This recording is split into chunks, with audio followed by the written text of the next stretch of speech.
Hi all, welcome to Star Agile's YouTube channel. I am Visakh, and today let us together dive into the chapter 1 of the PMP comprehensive course, wherein we'll be exploring the fundamentals of project management. Before we jump in, I just want you to ensure that you guys are in the right hands. About my background, I breathe project management throughout my career. My experience spans across companies like Ingersoll Rand, Ola Cabs, Ernst & Young, which spans across different domains like manufacturing, e-commerce and consulting. About my training background, more than 10,000 people have passed PMP exam through me.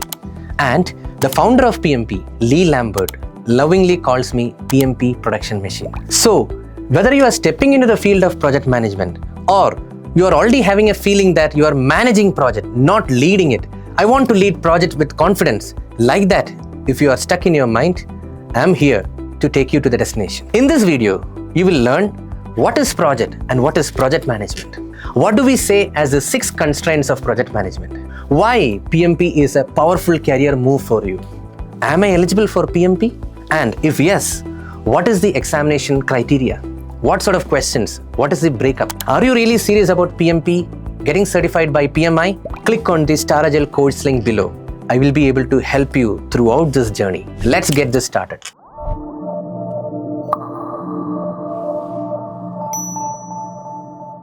Hi all, welcome to the first chapter of the PMP comprehensive program. I know most of you guys who are watching this video, you are very keen to pursue the PMP, Project Management Professional course. But before we start, let us understand some very basic things. For example, what is a project? What is project management? Like that kind of thing. Now, when I tell about the term project, I always feel this term is more associated in the corporate. People say IT project manager. People say an automation project manager, supply chain project manager, like that. But ever since I heard about project management, I have started observing project management in every facets of life. It is omnipresent. I would say a farmer who is in the agricultural field, he is also doing a project some way or other. Maybe he is not even realizing that. That is what I want to convey about projects. So what do you mean by project? It is something which has got a start date and an end date. And from that journey from start date to end date, we have to achieve a goal. You can do it alone or as a team. But is God have given us enough of resources to do that? No. So if I rephrase the definition of a project is an initiative which has got a start date, end date, a clear goal and limited resources. Resources, when I say, it can be time. Time is ticking, time is keep on running. Or we have got limited money or limited infrastructure or equipments to support us in our mission to achieve the project end goal. Now, when I say resources as constraints, I told in a very casual way resources. But technically, as a project manager, when we say constraints, these are what we will see in the next slides. Scope. Scope means what are we going to achieve out of a project? What do you want, you tell me? Like that when we ask, no, casually, that is what is scope. Now, people have, when you ask someone what do you want to do in life, what do you want to eat, they will tell their ambitious wishes. But then we will tell, hey, we have got a cap. This much money only I can dedicate for the scope. Like that when we tell, then comes the cost. So scope, cost, we are adding 2 constraints. Not at over. Time is also a constraint because I cannot keep waiting for 5 years. I cannot keep waiting for 2 months. So now if I connect all the 3, project management is managing that triple constraints of cost, scope and schedule. Just delivering something within a budget and within a timeline is not enough. There are other factors as well. Quality. I can deliver something, I can deliver a training, maybe someone else can also deliver a training. Someone can cook a food and deliver it on your table. Someone else can also cook the same food, but what differs is the quality. So, in the fight of the triple constraints called as scope, cost and schedule, we should not forget about quality as well. So, quality is that perfection with which that scope is being delivered. Now, Managing these four is not at all just project management. We also have to consider risk. Risk means what? I know something is going to happen. Am I prepared for it?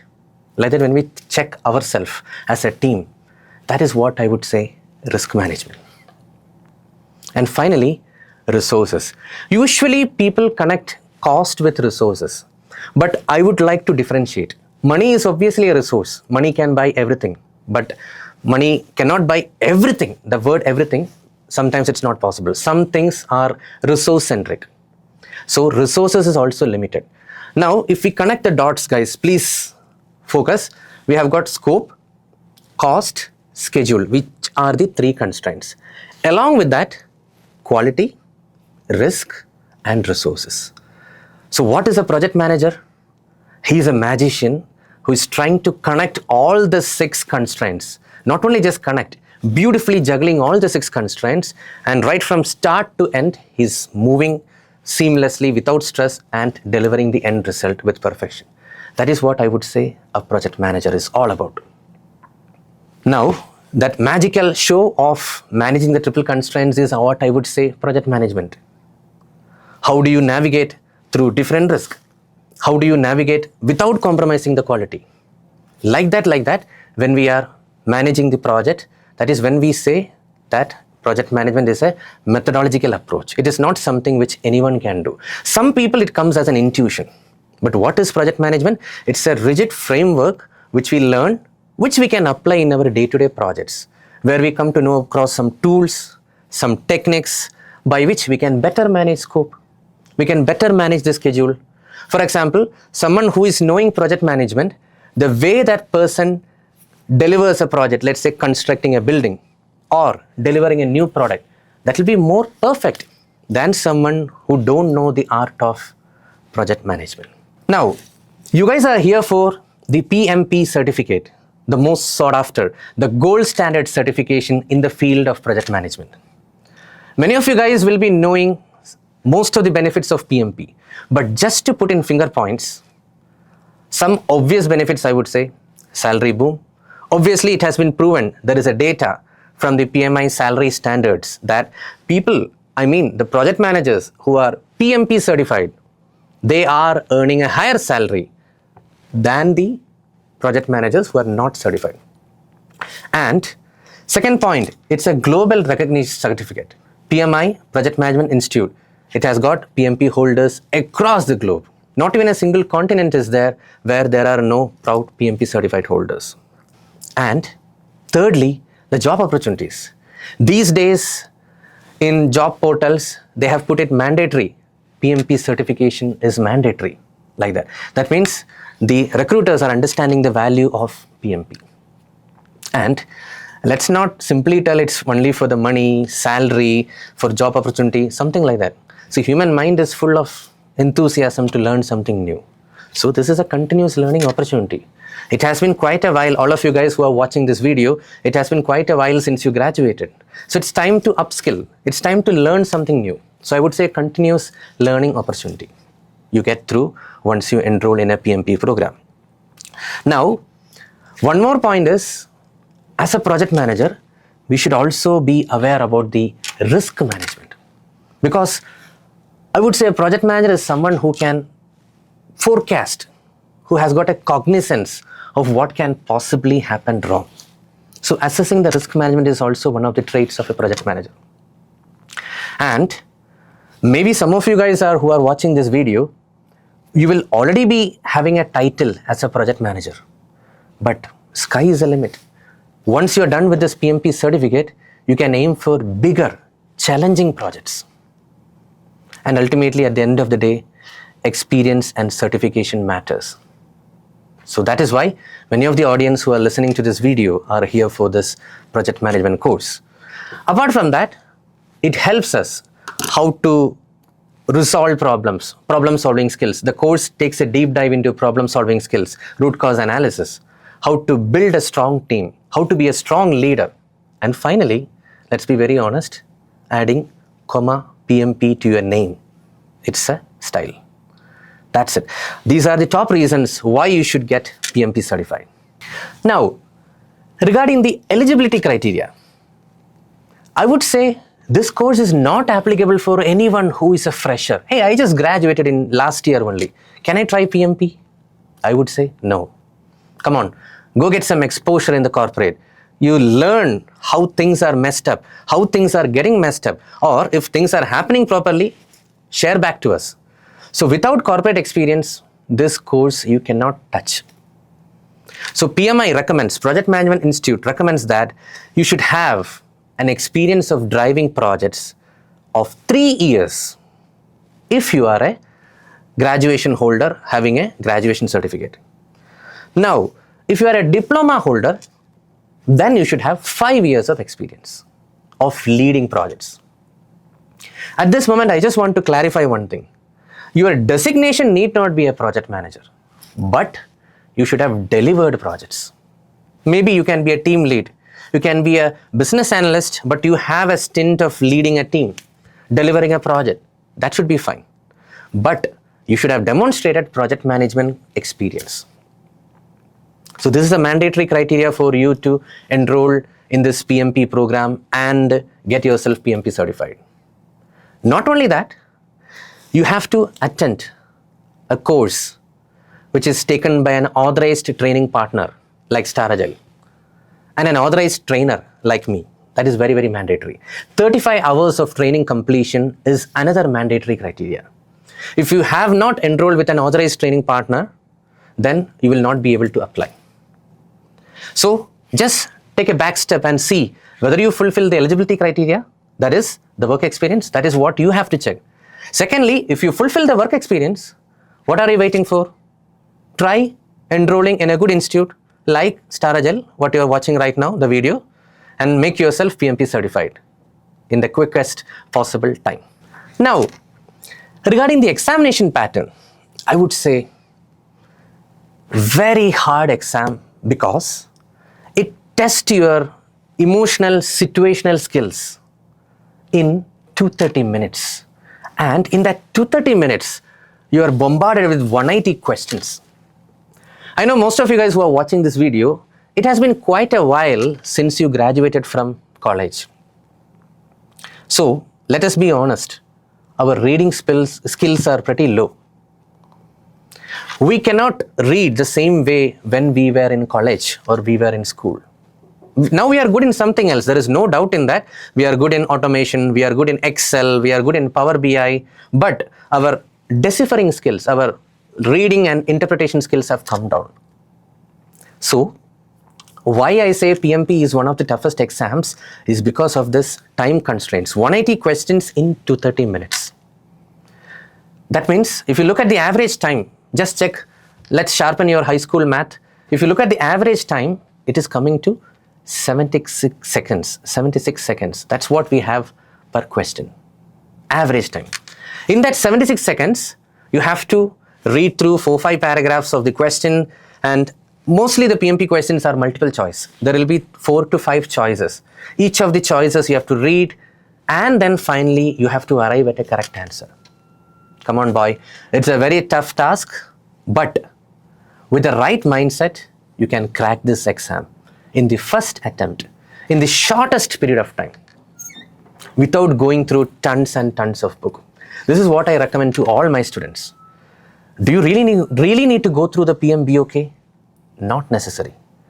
You just need to have the PMI mindset, which you can get if you are enrolling with the right training partner. Now, how the exam is going to test you? We are having 3 domains: people, process, business environment. When you say people management, that is a secret. Project management, I say 80% is people management. If you get the people engaged well, when I say people, it's not my team alone. Senior stakeholders, sponsors, everyone. If I'm able to manage them well, if I'm able to engage them well, then half our job is done. And PMI knows that very well.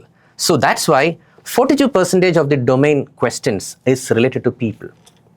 When I say people, the topics like communication management, stakeholder engagement, how do you create a team charter and make sure that the team follows it, focusing on the servant leadership. These are some of the traits which are coming under the people domain. Now, the next most important thing is without process, nothing will be successful. So the second one is process domain. Process means as a project manager, you should have a thorough idea of the framework, different processes like risk management. How is risk management done? How is change management done? How do we close a project in case of an emergency? This is what is a process knowledge. These two coupled together, that comes to around 92%. That makes almost a complete project manager. But still, 8% is there. This is what we call as business environment. Business environment means, as a project manager, see, this is always I tell, project manager is like a frog in the well. But that doesn't mean that, oh yeah, I'm a frog in the well, I don't have to worry about anything else. No. Being a frog in the well, are you aware of what is happening outside the well? That is what. As a project manager, you should know about the organizational guidelines. Whichever country you belong to, what is the rule of the land? What are the compliances? What are the standards in your industry? Different industries have different standards. Automotive industry have got its own standard. Telecom has got its own regulations. Food and safety standards. Whether you do a project in India or in Middle East, the law is different. So, little bit, ignorance is not an excuse. Little bit you should have a knowledge about business environment as well. Now, the official guide which PMI recommends for this exam is what we call as the PMBOK, Project Management Book of Knowledge. This Project Management Book of Knowledge, this keeps undergoing revisions. When I cleared the PMP at an age of 24, I was referring to the 3rd edition of the PMBOK. Now we are in the 7th edition and we will be soon moving to the 8th edition.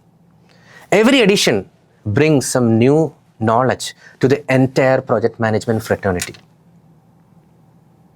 Having said that, ideally, if you want to clear PMP in the first attempt, you have to go through the PMBOK. Conditions apply because it's a very humongous task. Trust me, if I tell you the page numbers, you guys will pause the video and go to some other certification because it's almost 1000 pages. That is what is a PMBOK Book of Knowledge. So, I really don't recommend every student of mine to go through the PMBOK. I understand that it is the Bible, but there are authorized training partners who can deliver the knowledge with bare minimum efforts you have to go through. You don't have to go through the entire PMBOK. If you are going through, it will take minimum 3 to 4 months. But I recommend my students just believe in the curriculum which is created by the authorized training partners like me and believe in the mindset. You will be able to easily swim through the PMP journey. Now, regarding the money part, good things don't come for free. Same is the case with PMP. So, there is a multiple payment packages. If you are a member of PMI, PMP certification with PMI membership, that comes to $425 US dollars. Now, if you are not a member of PMI, then the examination fees comes to $575. But I would say, why should you be not a member of PMI? See, one very transparent benefit of being a member of PMI is that PMI means Project Management Institute, the body which is authorizing this PMP certification. So one of the very valid reasons why you should become a member of PMI is that the examination fees is slashed. But I would say not only that, it's a door which is opening a lot of opportunities, I should say. In fact, I say to my students, your real learning starts once you clear PMP. Once you clear PMP, you will be having access because you become a member of PMI by default and you have access to a lot of case studies, a lot of templates. You can read about latest guidelines because today the world is buzzing with the word artificial intelligence. So there will be courses launched in the PMI portal, how AI can help project managers. And this is a latest salary guide. Like that, a lot of documents, a lot of resources. So if you are a keen learner, this is the first step, I would say, getting yourself PMP certified. So being a member have its own benefit. And you'll also get to know about some virtual meetings, local chapter events.